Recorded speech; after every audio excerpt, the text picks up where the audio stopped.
দয়ালে ভবমায়া বন্ধনেতে আমার জনম গেল কান্দনে। কিছু সময় তোমার সাথে থাকার সময় দাও দয়া।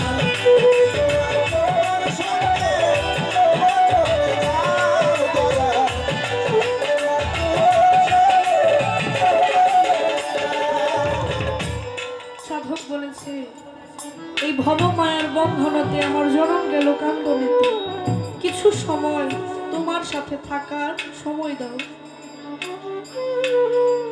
ভক্তের আকতি দয়া এই ভবমায়ার মধ্যে